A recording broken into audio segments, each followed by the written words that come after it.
দ্বাদশীয়া এটা কাৰ্যসূচী লৈ ৰংঘৰৰ বাকৰিৰ পৰা আমি জাতীয় জাগৰণ যাত্ৰা ৰাইজৰ দলৰ জাতীয় জাগৰণ যাত্ৰা আৰম্ভ কৰিছোঁ। জাতীয় জাগৰণ যাত্ৰা আমি আৰম্ভ কৰিছোঁ। জাতীয় জাগৰণ যাত্ৰা হ'ল 2026 চনৰ নিৰ্বাচনৰ ৰণদংকা। 2026 চনৰ নিৰ্বাচনৰ ৰণদংকা।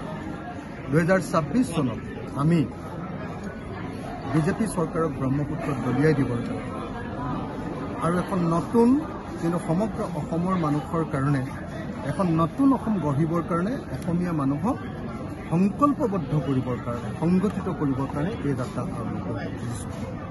আমি 10টা কৰ্মসূচী লৈ এই যাত্ৰা আৰম্ভ কৰিছোঁ।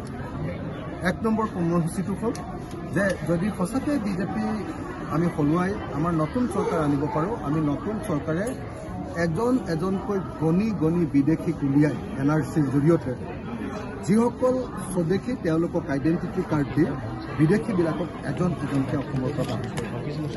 এয়া আমাৰ প্ৰতিশ্ৰুতি, এয়া আমাৰ সংকল্প।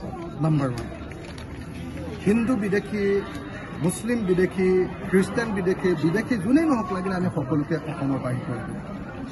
নম্বৰ 2, আমি অসমৰ 6 জনগোষ্ঠী আৰু লগতে কলিতাসকল, নাথযোগী আৰু মদাসী জনগোষ্ঠী তেওঁলোকৰ জনজাতি কৰে। তাৰ জৰিয়তে অসমৰ মানুহৰ সকলো ৰাজনৈতিক অধিকাৰ সুৰক্ষিত কৰি দিব। হিমন্ত বিশ্ব শৰ্মাই কৈ আছে যে অসমীয়া মানুহৰ ৰাজনৈতিক অধিকাৰ নাইকিয়া হ'ব।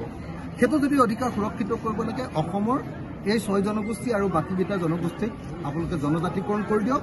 তেতিয়া অসমত জনজাতিৰ সংখ্যা বাঢ়িব আৰু অসমত জনজাতিৰ সংখ্যা বাঢ়িলে অসমৰ জনজাতি ৰাজ্য হ'ব আৰু তেতিয়াহ'লে অসম সুৰক্ষিত হৈ যাব। চিৰকালৰ কাৰণে অসমৰ পদবীবিলাক সুৰক্ষিত হৈ যাব।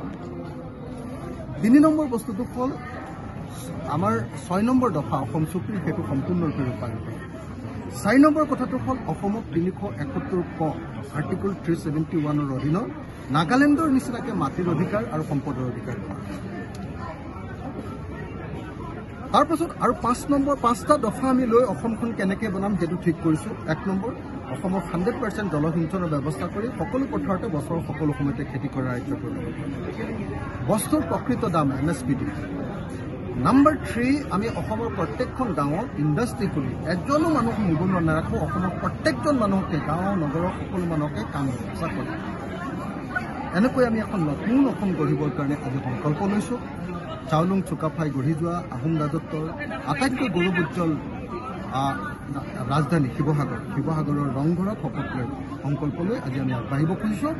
সকলোকে এই যাত্ৰাত সহযোগিতা আগবঢ়াবৰ কাৰণে অনুৰোধ জনাইছোঁ আৰু আশা কৰিছোঁ 2026ত আমি নতুন অসম কৰিব পাৰিম।